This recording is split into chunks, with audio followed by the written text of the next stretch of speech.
Bismillahirrahmanirrahim. Assalamualaikum warahmatullahi wabarakatuh. Alhamdulillahi ala ihsani wa syukru lahu ala taufiqihi wa amtinani wa asyhadu an la ilaha illallah wahdahu la syarika lahu ta'ziman li sya'ni wa asyhadu anna Muhammadan abduhu wa rasuluhu da'ila ridwani. Allahumma salli alaihi wa ala alihi wa ashabihi wa ikhwani. Hadirin hadirat yang dirahmati oleh Allah Subhanahu wa taala, ini adalah pertemuan perdana dari pembahasan Kitabul Adab min Sahihi Al-Bukhari. Ya. Al-Imam Al-Bukhari memiliki buku yang lain yang juga terkait dengan adab yang dikenal dengan Al-Adab Al-Mufrad. Disebut Al-Adab Al-Mufrad. Al-Mufrad artinya yang disendirikan, agar tidak disangka bahwasanya kitab tersebut adalah Kitabul Adab yang terdapat dalam Sahih Al-Bukhari. Sahih Al-Bukhari isinya banyak kitab-kitab, ya, dari kitab Badil Wahyi dan seterusnya, Kitabul Hajj, kitab salat, kitab puasa, ahkam dan macam-macam sampai pada kitab Al-Adab, ya. Bedanya kalau Kitabul Adab dalam Sahih Al-Bukhari, maka semua hadisnya sahih sebagaimana hadis-hadis dalam Sahih Bukhari yang lainnya. Adapun kitab Al-Adabul Mufrad, maka hadis-hadisnya bercampur antara hadis-hadis yang sahih dan hadis-hadis yang dhaif. Hadis-hadis yang sahih pun tidak semuanya sesuai dengan kriteria Sahih Al-Bukhari. Kemudian juga banyak asar-asar mauquf dari para sahabat. Oleh karenanya berbeda dengan Kitabul Adab yang terdapat dalam Sahih Bukhari. Yang akan kita bahas adalah Kitabul Adab dalam Sahih Al-Bukhari. Al-Adab, apa maknanya?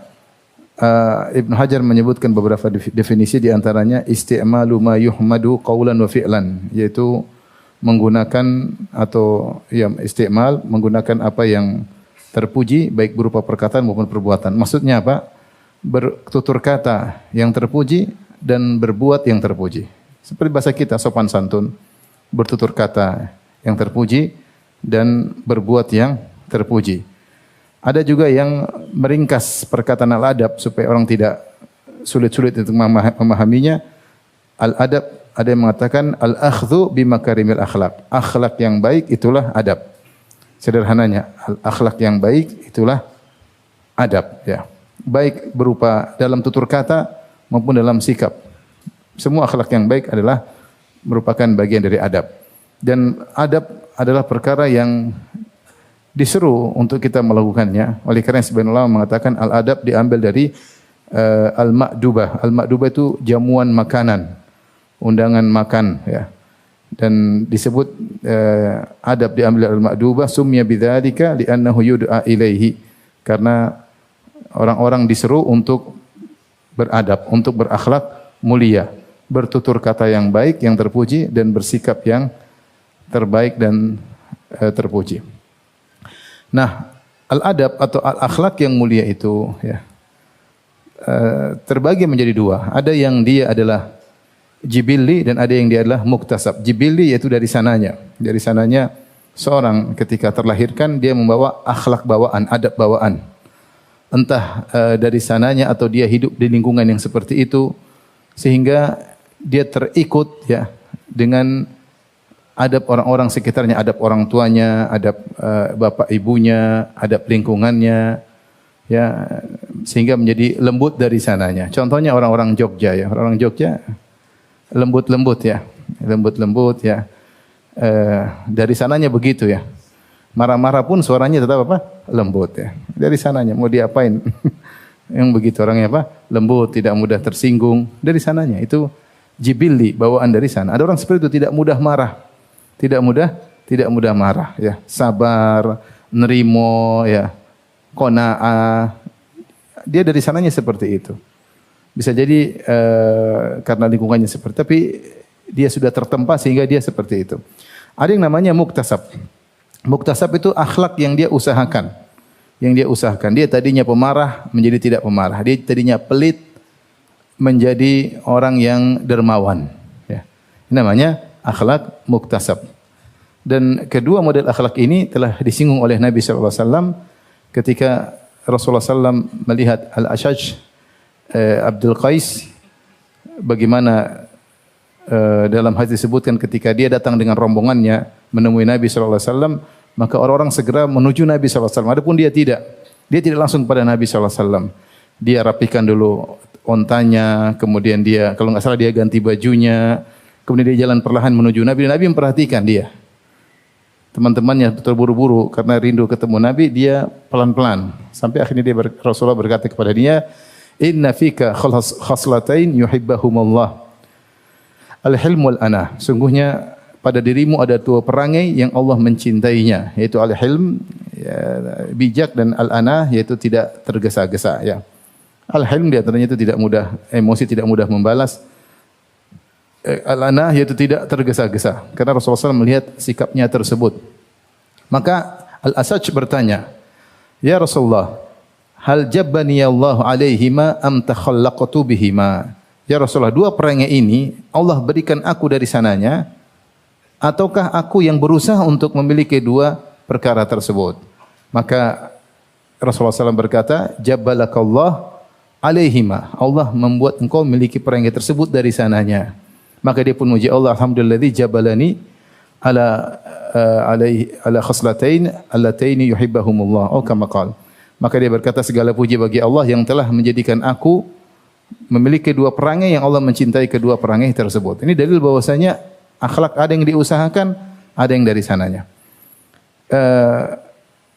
Mana yang terbaik di antara dua akhlak ini, yang diusahakan atau yang dari sananya? Ditinjau dari ketegaran akhlak tersebut atau kekokohan, stabilnya akhlak, maka tentunya akhlak yang khuluq yang jibilli, akhlak yang jibiliyah itu lebih utama. Dia tidak mudah goyah. Kalau dia asalnya tidak emosian, mau dibikin apapun dia tidak emosi, karena memang dia dari sananya begitu. Seperti orang yang asalnya dermawan, dari kecil dia dermawan, dia susah untuk pelit. Jadi akhlaknya memang bawaan. Akhlak seperti ini kokoh. Seperti ini apa? Kokoh. Adapun akhlak yang dia berusaha muktasab, kadang-kadang bisa balik lagi. Dia lembut, dia sabar, tahu-tahu lama-lama, kau tidak tahu siapa saya dulu ya. Saya dulu bajingan misalnya. Jadi kadang-kadang bisa kambuh lagi. Tapi dari sisi ini, stabilnya lebih bagus akhlak yang jibili. Akhlak yang diusahakan terkadang tidak stabil. Tapi dari sisi pahala, orang yang berakhlak muktasab dia mendapatkan pahala plus karena dia berusaha merubah akhlaknya. Itu perjuangan. Merubah perangai itu tidak mudah. Itu perkara yang amat-amat sulit. Betapa sering kita berkata, ya sudah itu perangainya. Sudah dinasihati, sudah diberitahu, sudah diusahakan tidak berubah. Namanya juga apa? Perangai bawaan. Ya. Nah kalau ada orang bisa merubah akhlak dari perangai buruk menjadi perangai baik, itu luar biasa. Dari situlah Nabi SAW bersabda, Ana za'imun bi baitin fi a'lal jannah liman hassana khuluqahu. Aku menjamin istana di bagian atas surga bagi orang yang memperindah akhlaknya. Bagi orang yang memperindah apa? Akhlaknya. Maka seorang kalau tahu akhlaknya buruk, itu bukan uzur baginya. Dia harus berusaha merubah. Makanya ketika ada seorang datang kepada Nabi SAW, kemudian dia berkata, Ya Rasulullah, ya, ausini, ya Rasulullah, berilah wasiat kepadaku. Kata Rasulullah SAW, la taqdab, jangan kau marah. Faraddada miraran, dia minta wasiat lagi. Ya Rasulullah, berilah wasiat kepadaku. Rasulullah SAW jawabnya sama, la taqdab, jangan kau marah. Kemudian dia ulangi lagi, kata Rasulullah SAW, la taqdab, jangan kau marah. Seandainya akhlak tidak bisa berubah, maka tidak ada faedahnya Rasulullah mengatakan apa? Jangan kau marah. Ketika Rasulullah SAW mengatakan jangan kau suka pemarah, berarti Rasulullah ingin, sallallahu alaihi wasallam ingin akhlak dia berubah dari pemarah menjadi tidak apa? Jadi tidak pemarah. Jadi akhlak itu bisa diusahakan kalau seorang berjuang. Ya kata Nabi sallallahu alaihi wasallam, wa man yatasabbar yusabbirhullah. Siapa yang berusaha bersabar, Allah akan jadikan dia penyabar. Ya. Siapa yang berusaha menjadi penyabar, Allah akan jadi apa? Penyabar. Dia tadinya tidak sabar, suka emosian, sedikit-sedikit ngeluh, sedikit-sedikit curhat, sedikit-sedikit upload di medsos. Tidak sabar. Tapi ketika dia baca tentang takdir, dia bisa jadi sabar, dia bisa meninggalkan itu semua. Wa man yatasabbar yusabbirhullah. Siapa yang berusaha bersabar, maka Allah akan jadi dia menjadi penyabar. Innamal hilmu bittahallum. Sungguhnya hilm yaitu sikap tidak mudah membalas padahal dia mampu, dia seperti memaafkan, bitahallum dengan usaha. Jadi ketika seorang memiliki sifat temperamental misalnya, itu bukan uzur bagi dia untuk ngamuk sana ngamuk sini. Ya, seperti saya pernah mendengar seorang ngamuk-ngamuk, dia berkata, saya memang begini sambil teriak angkat suaranya. Kalau saya ngomong gini saya tidak marah. Memang cara ngomong saya seperti ini. Waduh, itu dalam bahasa Indonesia namanya marah. Cuma dia tidak mau dibilang marah. Lah, gimana? Coba definisi marah. Muka merah, suara terangkat, urat kelihatan. Itu namanya orang sedang apa? Marah. Sementara dia ingin merubah kamus besar bahasa Indonesia. Untuk dia khusus, kalau dia angkat suara tidak dikatakan sedang apa? Marah, nggak bisa. Jangan kau suruh orang satu dunia memahamimu. Kau memahami kamus besar bahasa Indonesia, rubahlah sikapmu. Ya. Jadi tidak ada uzur orang mengatakan saya dari sini begini. Itu bukan uzur. Tidak ada uzur bagimu di hadapan Allah. Kau diperintahkan untuk merubah apa? Akhlakmu. Kalau tidak, ngapain Rasulullah ngajarin kitabul adab? Ngapain Imam Bukhari tulis apa? Kitabul adab. Supaya kita belajar dari akhlak buruk menjadi akhlak yang baik, dari pemarah menjadi penyabar, dari orang pelit menjadi dermawan, ya. Dari ibu-ibu yang suka ngangkat suaranya jadi merendahkan suaranya, dari bapak-bapak yang pelit sama istrinya jadi dermawan sama istrinya, seperti itu. Jadi anak yang tidak berbakti menjadi berbakti, dari orang tua yang cuek dengan anak-anaknya jadi perhatian sama anak-anaknya. Itu tujuan kita belajar adab, untuk memperbaiki akhlak kita. Jadi ini bukan perkara sepele. Kata Rasulullah SAW, laisa syai'un asqalu fil mizanil mu'min yaumal qiyamah min husnil khuluq. Ya, tidak ada yang lebih berat di timbangan pada hari kiamat seperti akhlak yang mulia, ya. Yang paling banyak memasukkan orang dalam surga apa? At-taqwa wa husnul khuluq. Bertakwa dan husnul khuluq, akhlak yang mulia. Jadi kita perlu perjuangan untuk memiliki akhlak yang mulia, di antara jangan belajar adab. Kenapa? Subhanallah, di antara yang rahasia yang disampaikan oleh Syekh Sa'di dalam kitabnya atau risalah sekitar 6 halaman Husnul Khuluq, dia mengatakan bahwasanya orang kalau sudah berakhlak mulia, ya, maka argo pahala akan berjalan terus bersamanya. Karena dia sudah menjadi orang berakhlak mulia. Dia duduk di rumah bersama anak istrinya, pahala mengalir terus. Kenapa? Dia berakhlak mulia sama istrinya, sama anaknya, sama pembantunya, sama supirnya. Dia ke masjid ketemu dengan teman-temannya, murah senyum, berakhlak mulia. Dia kemana-mana berakhlak mulia, sehingga argo pahala jalan terus dengan pahala yang besar, dengan pahala yang besar, ya, dengan pahala yang besar, karena pahala akhlak mulia pahalanya besar. Dan kita dalam hidup ini kebanyakan berinteraksi dengan manusia, dengan istri, dengan suami, dengan anak, dengan pembantu, dengan supir, dengan tetangga, dengan kawan, dengan ustadz, dengan murid, dengan teman sejawat dalam perdagangan, dan semua ini butuh akhlak yang mulia. Kalau kita sudah sampai pada akhlak yang mulia, kemana-mana waktu kita disertai dengan argo pahala yang berjalan tanpa henti. Ya.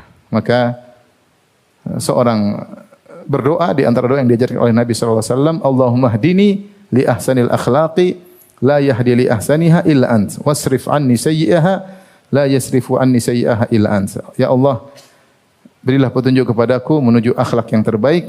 Tidak ada yang bisa menunjukkan aku kepada akhlak yang baik kecuali Engkau. Wasrif anni sayyi'aha, jauhkanlah aku dari akhlak yang buruk. La yasrifu anni sayyi'aha illa ant. Tidak ada yang bisa memalingkan aku dari akhlak yang buruk kecuali Engkau. Saya harap kita hafal doa ini. Ajarkan sama anak kita agar dia berdoa menjadi anak yang berakhlak yang mulia. Kita sendiri kita baca. Kalau mungkin enggak, kita doakan untuk anak kita, ya Allah, berilah petunjuk kepada anak kita kepada akhlak yang mulia. Kalau enggak, kita doakan untuk istri kita, ya Allah, berilah petunjuk kepada istriku kepada akhlak yang mulia. Doakan. Karena akhlak yang mulia ini pahalanya besar. Taib.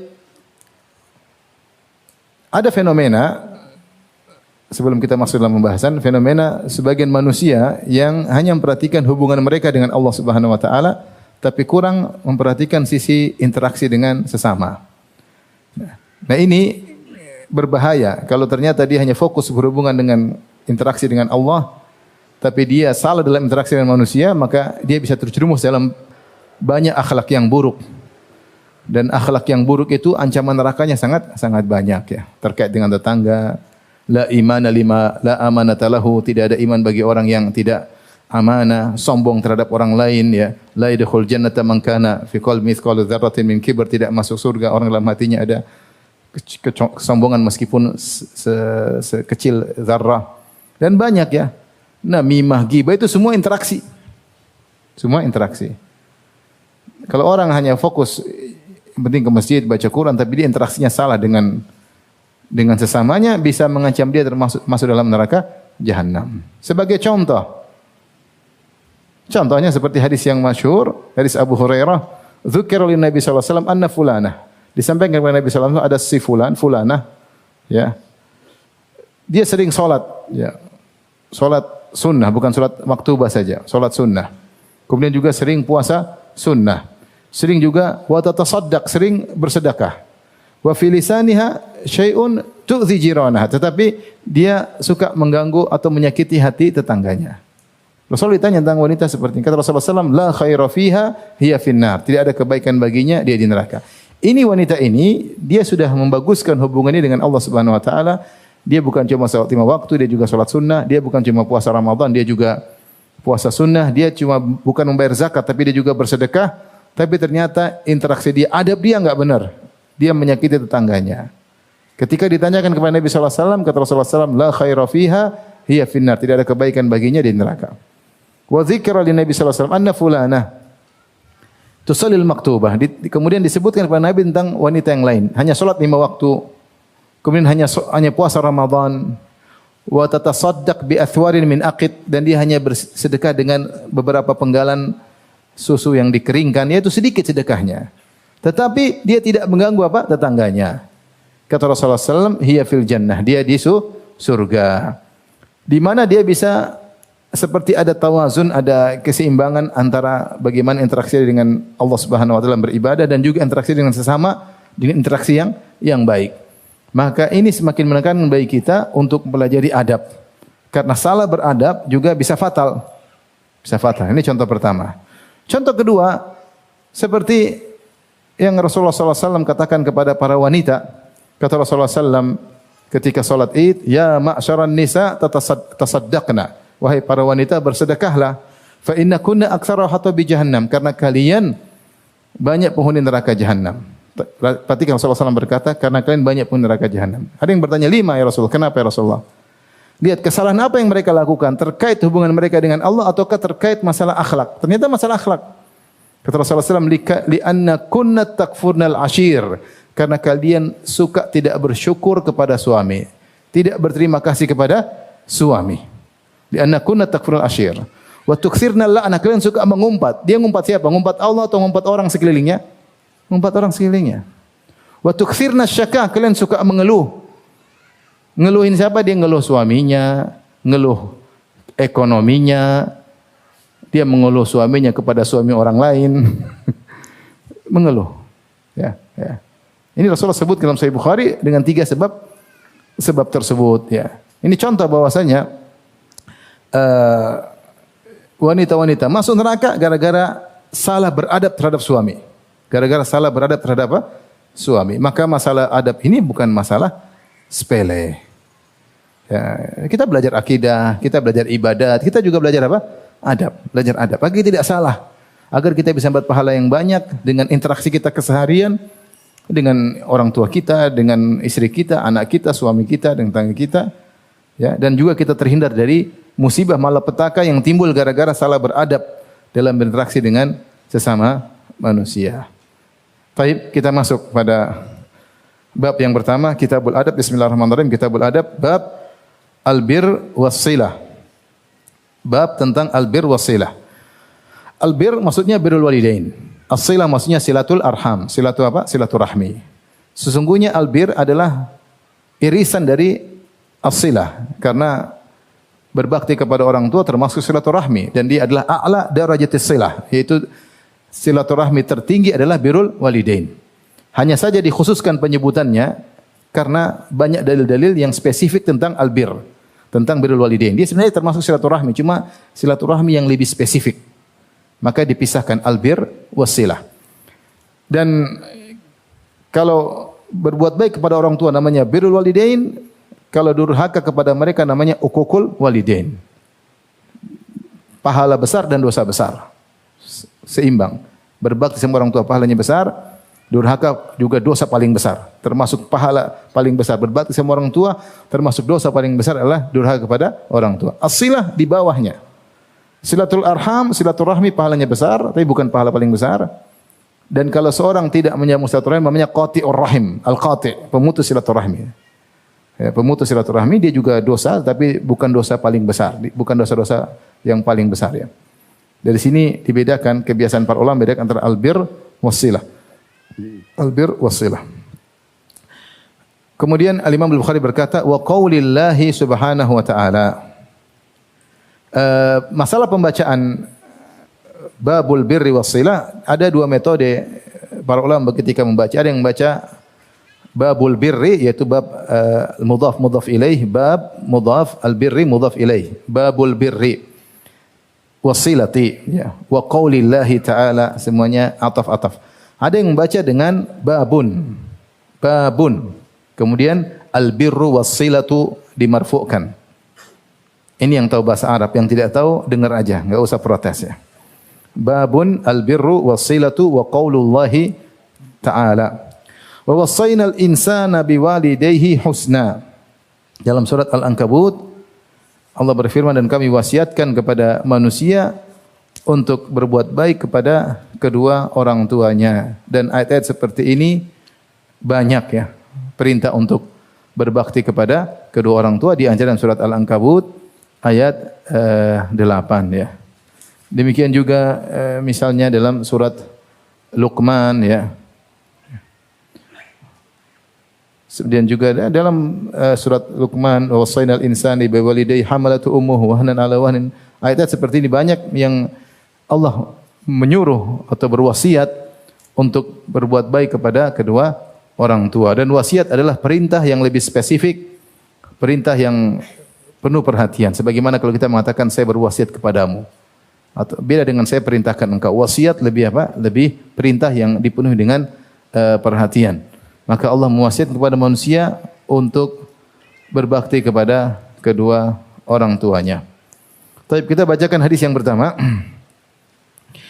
Al-Imam Al-Bukhari rahimahullah berkata, qala hadatsana Abu Walid qala hadatsana Syu'bah qala Al-Walid bin Aizar qala akhbarani qala sami'tu Aba Amr Asy-Syaibani yaqul akhbarana sahibu hadhihi ad-dar wa awma'a bi yadi ila dari Abdullah yaitu Abdullah bin Mas'ud.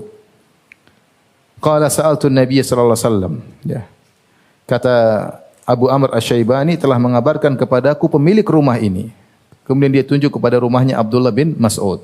Kalau disebut Abdullah biasanya maksudnya Abdullah bin Mas'ud. Qala, kata Abdullah bin Mas'ud, sa'altu an-nabiy sallallahu alaihi wasallam. Aku bertanya kepada Nabi sallallahu alaihi wasallam, ayul amali ahabbu ila Allah? Amalan apa yang paling dicintai oleh Allah Subhanahu wa taala? Qala, as-salatu ala waqtiha, salat pada waktunya. Qala thumma ayyu, kemudian apa lagi? Qala thumma birrul walidain, kemudian berbakti kepada kedua orang tua. Qala thumma ayyu, kemudian apa lagi? Qala al-jihadu fi sabilillah. Yang ketiga jihad fi sabilillah. Qala haddatsani bihinna, kata Ibnu Mas'ud radhiyallahu anhu, Rasulullah SAW menyampaikan kepadaku tiga perkara ini, tiga amal yang paling dicintai oleh Allah. Walau istazattuhu lazadani. Kalau saya minta tambah yang keempat, yang kelima, yang keenam, pasti Nabi kasih tambahan. Pasti Nabi kasih apa? Tambahan. Taib. Faedah yang bisa kita ambil dari hadis ini yang pertama, ya, bahwasanya Allah Subhanahu wa taala memiliki sifat dicintai dan mencintai ya. Dan ini adalah akidah Ahlussunnah wal Jamaah. Bahwasanya Allah dicintai dan Allah juga mencintai.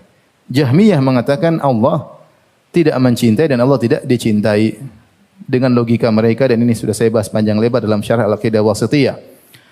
Kemudian sebagian Asy'ariyah mengatakan Allah bisa dicintai namun tidak mencintai. Adapun Ahlussunnah wal Jamaah sesuai dengan zahir Allah mencintai dan Allah bisa dicintai. Kalau dicintai jelas banyak orang yang cinta kepada Allah Subhanahu wa taala. Ya. Apakah Allah juga bisa mencintai? Iya, Allah bisa mencintai. Dan banyak hal yang bisa dicintai oleh Allah, di antaranya Allah mencintai hamba-hamba yang beriman. Wallahu yuhibbus sabirin. Allah mencintai orang yang sabar. Wallahu yuhibbul muhsin. Allah mencintai orang yang berbuat apa? Ihsan ya. Dan apa namanya?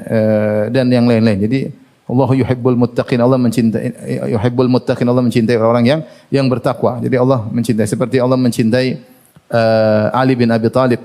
Kata Rasulullah sallallahu alaihi wasallam, Rajulun yuhibbullah wa rasulah wa yuhibbuhullahu wa rasuluh. Besok bendera ini akan dipegang oleh seorang lelaki yang mencintai Allah dan Rasulnya, dan dia pun dicintai oleh Allah dan Rasulnya. Fasawfa ya'ti Allahu biqaumin yuhibbuhum wa yuhibbunah. Allah akan datang satu kaum yang Allah mencintai mereka dan mereka juga mencintai Allah Subhanahu wa taala. Intinya Allah mencintai tempat ahabbul biqa ila Allah masajiduha.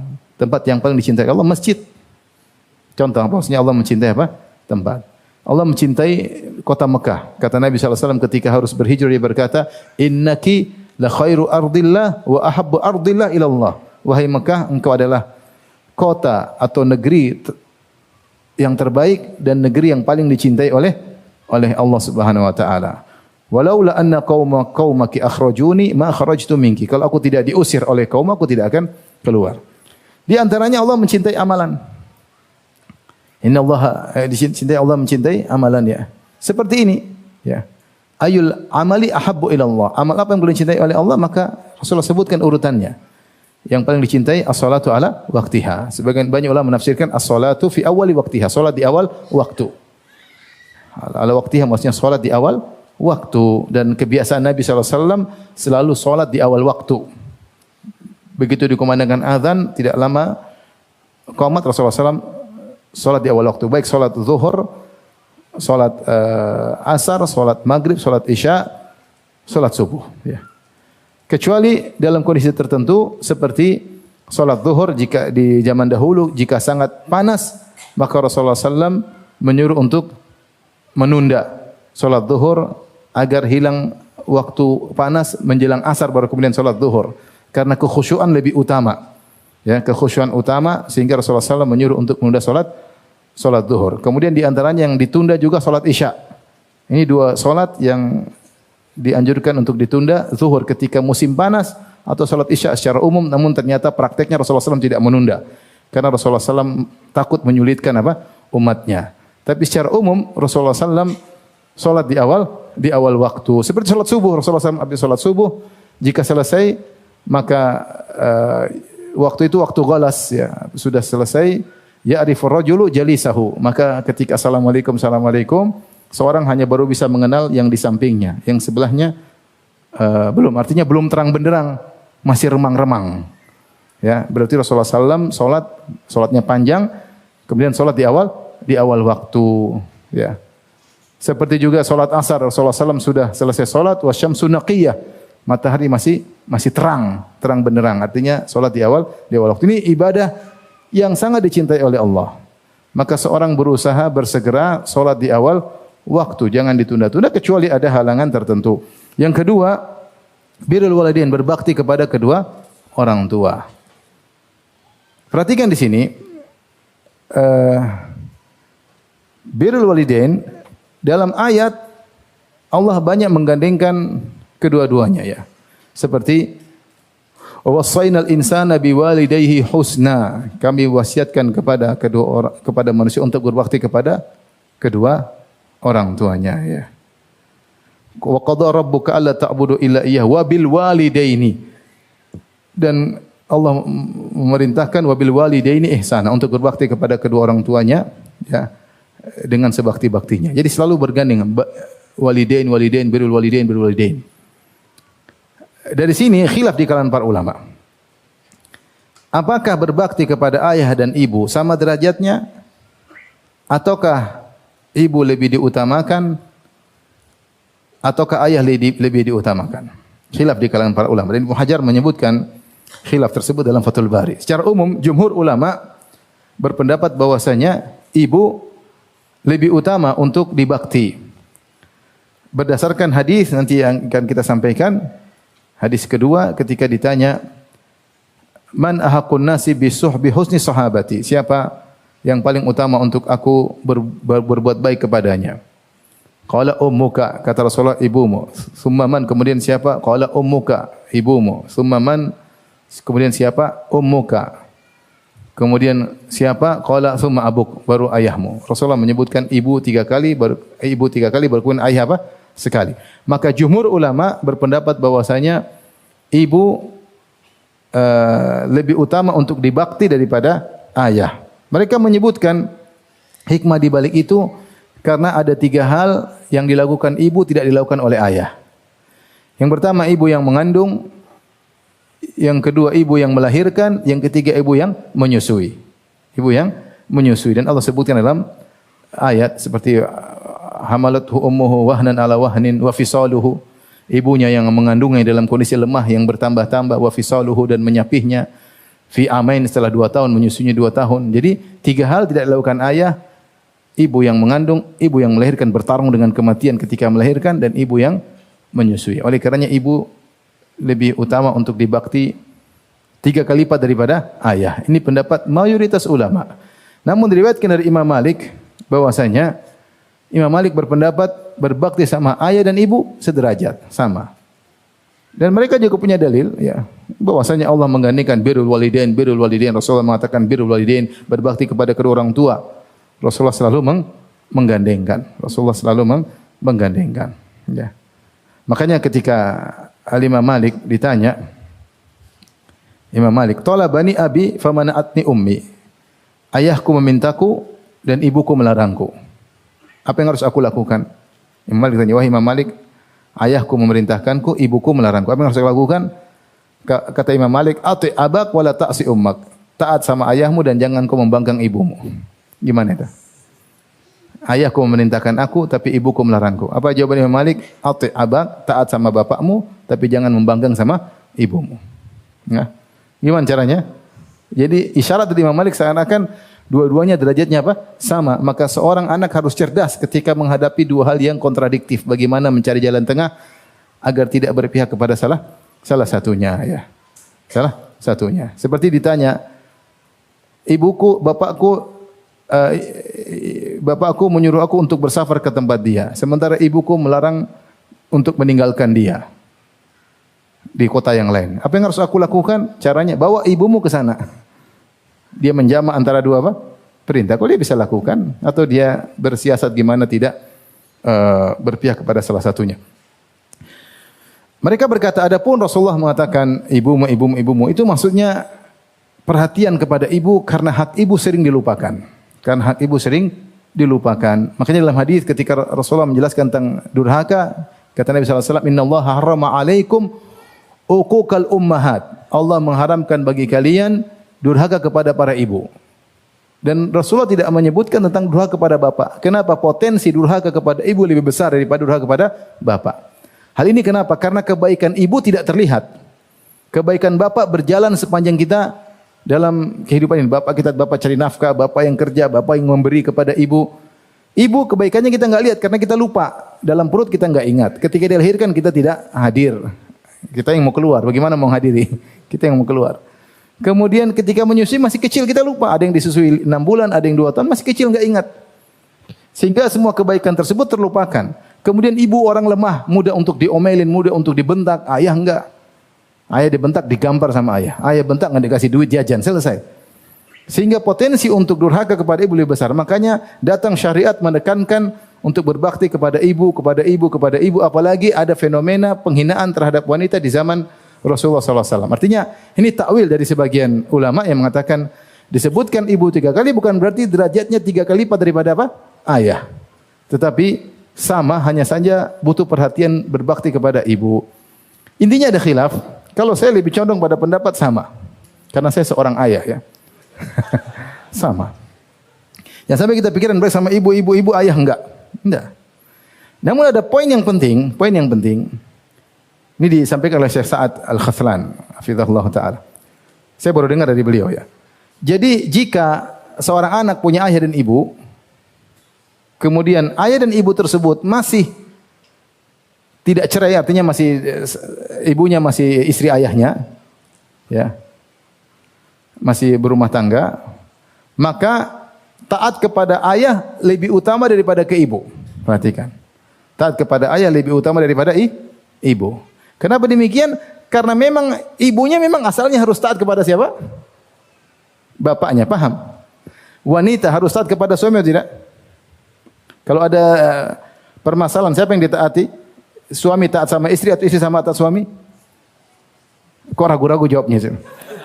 Kalau ada permasalahan mana? Suami taat sama istri atau istri taat sama siapa? Sama suami, jelas ini kenceng bapak-bapak. Istri taat sama suami kenceng. Karenanya Allah mengatakan, perhatikan ini. Allah mengatakan dalam Al-Quran, Ar-rijalu qawwamuna 'alan nisa. Para lelaki adalah pemimpin para wanita. Ibnu Abbas diriwayatkan mengatakan al-umara. Bosnya para suami itu adalah amir, prince, umara. Jadi istri yang soleha harus membuat suaminya merasakan sebagai amir di rumahnya. Paham? Kalau seorang suami merasa di rumahnya dia amir, pemimpin, prince di rumahnya, berarti istrinya istri yang apa? Soleha. Tapi kalau seorang suami di rumahnya merasa seperti kucing, istrinya bermasalah. Ya.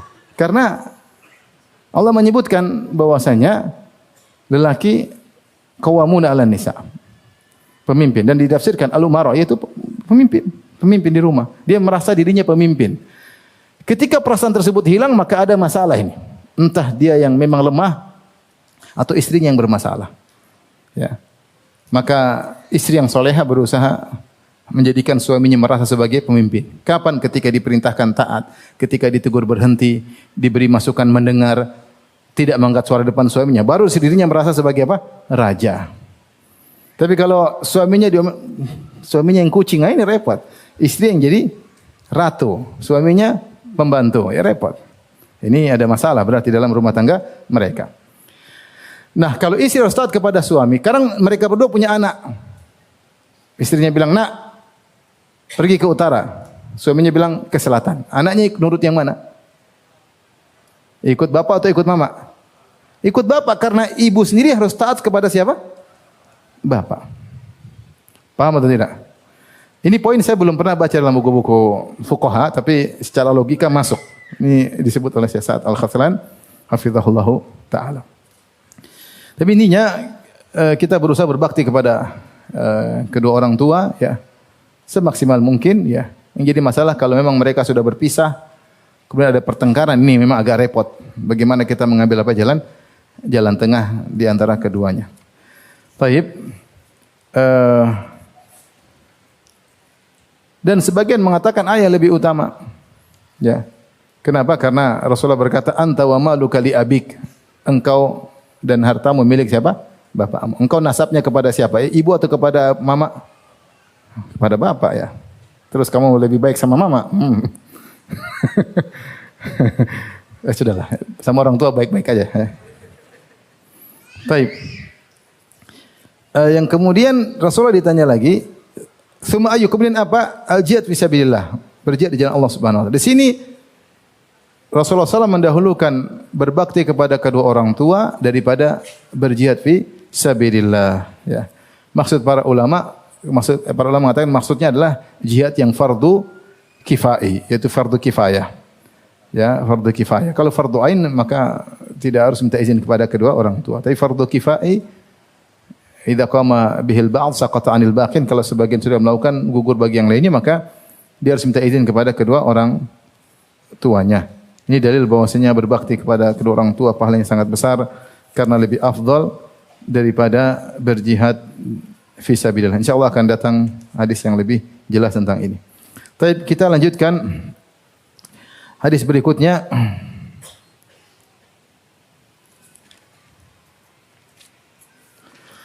Sebelum saya lanjutkan hadis berikutnya, berbakti sama orang tua tidak dibedakan antara orang tua muslim atau kafir. Hukumnya sama. Berbakti kepada kedua orang tua musyrik sama seperti berbakti kepada kedua orang apa?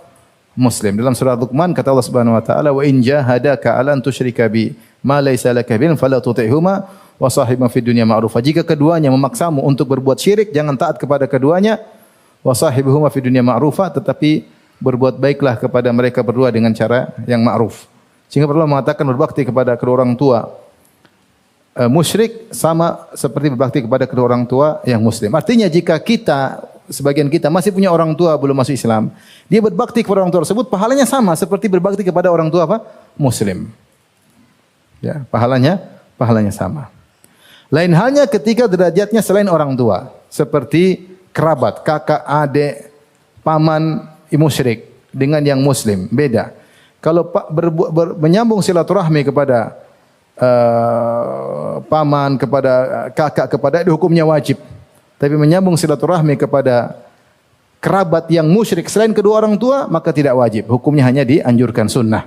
Apalagi kalau ada maslahatnya. Makanya Rasulullah SAW mengatakan kepada orang kafir, ya, antara aku dan kalian ada rahim, sa'abulluha bibaliha. Aku akan membasahi rahim tersebut. Artinya aku akan menyambung. Itu Rasulullah SAW ucapkan kepada orang-orang kafir Quraisy, karena Rasulullah Quraisy dan Abu Jahal dan teman-temannya Abu Lahab juga Quraisy. Rasulullah mengatakan aku akan menyambung, membasahi rahim kita, itu aku akan menyambung silaturahmi. Ini bedanya. Jadi kalau orang tua meskipun musyrik wajib dibaktiin.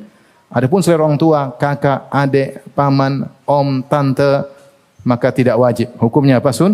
Sunnah. Kalau diputuskan tidak dikatakan memutuskan silaturahmi. Faham? Baik. Kita lanjutkan hadis berikutnya. Hadis yang sudah kita singgung tadi. Al-Imam Al-Bukhari berkata, Babun man ahakun nasi bihusni suhbah. Bab siapa yang lebih utama untuk dibaikin atau berbuat baik kepadanya. Qala hadatsana Qutaibah bin Sa'id qala hadatsana Jarir qala Umarah bin Al-Qa'qa' bin Shubrumah an Abi Zur'ah an Abi Hurairah qala ja'a rajulun ila Rasulullah sallallahu alaihi wasallam faqala ya Rasulullah. Ada seorang datang kepada Nabi dan dia berkata, ya Rasulullah, man ahakun nasi bihusni sahabat. Siapa orang yang paling utama untuk aku berbuat baik kepadanya? Qala ummuk, ibumu. Qala thumma man, kemudian siapa? Qala ummuk. Kata dia ibumu. Kata Rasulullah SAW, ibumu. Qala thumma man, kemudian siapa? Qala thumma ummuk, kemudian ibumu. Qala thumma man, qala thumma abuk, kemudian bapakmu. Di sini Rasulullah SAW menyebut ibu 3 kali baru kemudian ayah. Sehingga sebagian ulama ada yang mengambil zahir dari hadis ini bahwasanya berbakti kepada ibu 3 kali lipat daripada ayah. Dalam sebagian riwayat 2 kali. Ibumu, kemudian bapakmu. Mereka mengambil zahir yang mengatakan bahwasanya berbakti kepada ibu 2/3 kali lipat daripada ayah. Ayah cuma 1/3, ibu 2/3. Ya, tapi tadi khilaf sudah kita sebutkan tentang permasalahan ini.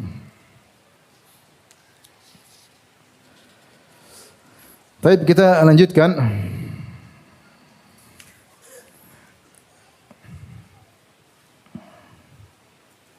Hadis berikutnya atau bab berikutnya, babun la yujahidu illa bi idznil abawain. Bab seorang tidak berjihad kecuali dengan izin kedua orang tuanya. Al-Imam Al-Bukhari berkata qala hadatsana Musaddad qala hadatsana Yahya an Sufyan wa Syu'bah qala hadatsana Habib qala wa hadatsana Muhammad bin Katsir akhbarana Sufyan an Habib an Abil Abbas an Abdullah bin Amr radhiyallahu anhuma qala rajulun Nabi sallallahu alaihi wasallam, dari Abdullah bin Amr bin As radhiyallahu anhuma, beliau berkata, seorang berkata kepada Nabi sallallahu alaihi wasallam, ujahidu, apakah aku berjihad ya Rasulullah? Izinkan aku untuk berjihad. Qala laka abawan, engkau punya 2 orang tua? Qala na'am, ya saya punya 2 orang tua. Kata Rasulullah SAW, fa fihima fajahid, maka berjihadlah dalam berbakti kepada keduanya. Berjihadlah dalam berbakti kepada keduanya, ya. Berkata Ibnu Hajar rahimahullahu taala, in kana maknanya fa fihima fajahid, berjihadlah kepada kedua orang tuamu. Maknanya in kana laka abawan fablugh juhdaka fi birrihima wal ihsan ilaihima.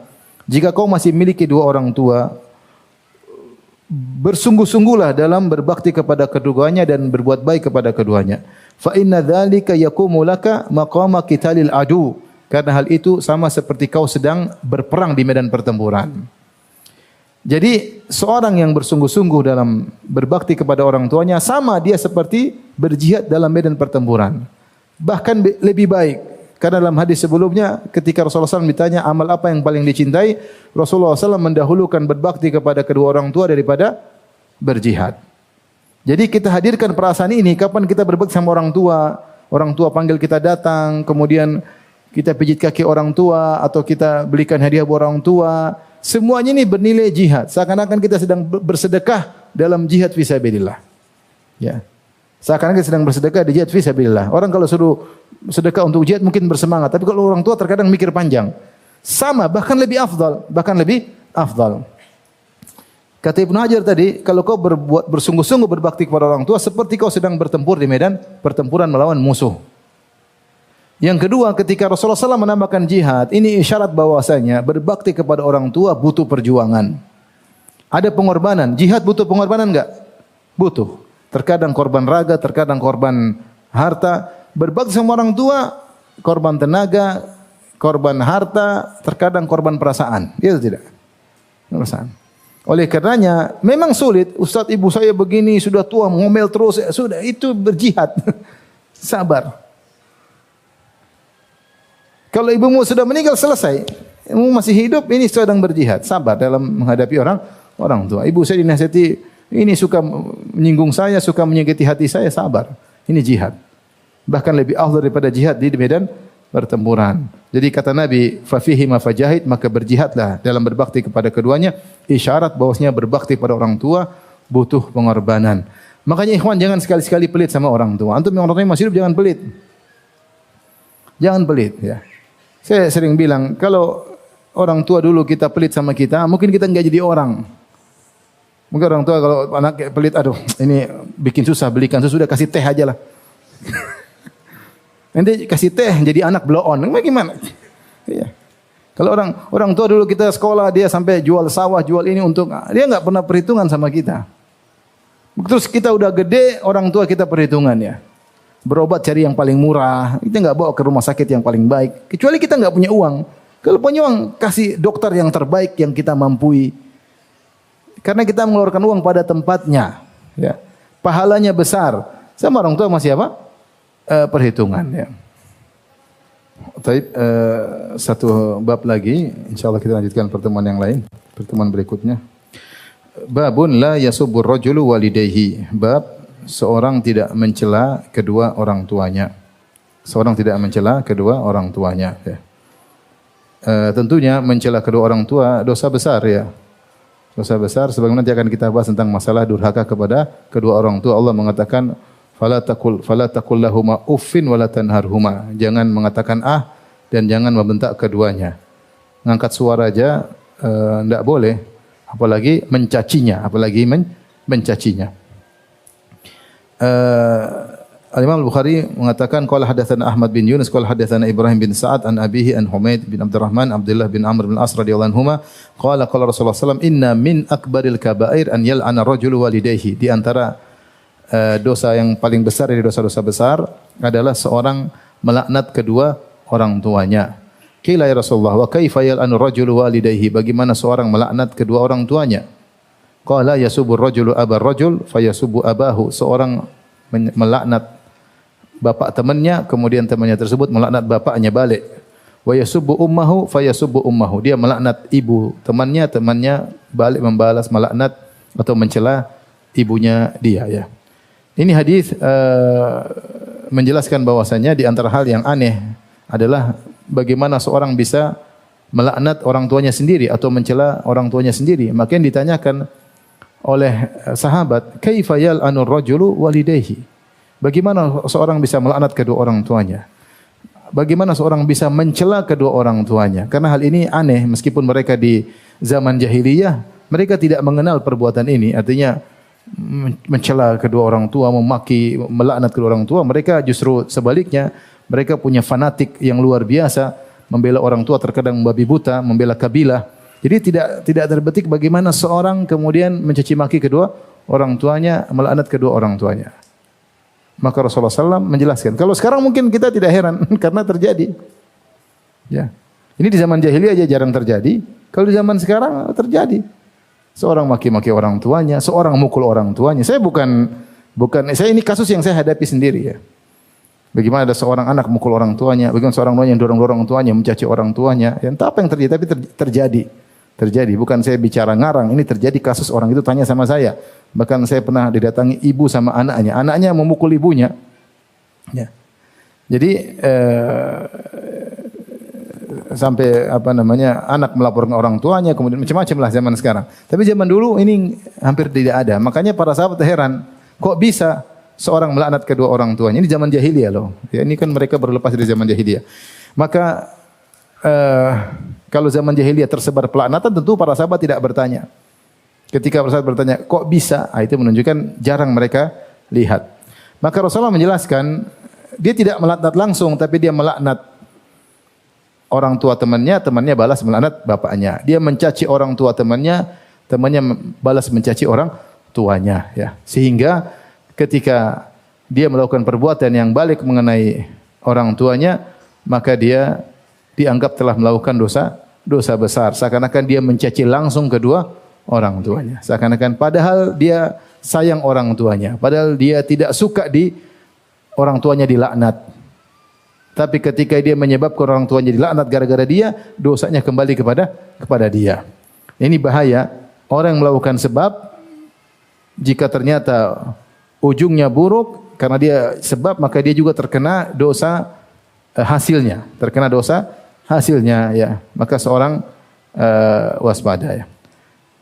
Allah berfirman, "Wala tasubul ladzina yad'una min dunillah fayasubbullaha adwan bighairi ilm." Janganlah kalian mencela sembahan-sembahan yang diibadahi oleh orang-orang musyrikin. Fayasubbullaha adwan bighairi ilm, maka mereka akan mencela Allah. Ya, maka ini hati-hati ketika seorang melakukan perbuatan mencela sembahan-sembahan yang disembah oleh orang musyrikin. Terkadang mereka balik mencela Allah. Kalau kita khawatirkan mereka balik mencela Allah, tidak perlu kita mencela sembahan-sembahan mereka. Ya. Ya. Takut mereka malah mencela Allah dan itu mudaratnya lebih besar. Mudaratnya lebih besar. Taib, mungkin sampai di sini saja. Insyaallah kita lanjutkan pada pertemuan berikutnya pada bab yang lain. Demikian insyaallah kita lanjutkan pada pertemuan yang lain. Subhanakallah bihamdik asyhadu an la ilaha illa anta astaghfiruka wa atubu ilaik. Assalamualaikum warahmatullahi wabarakatuh.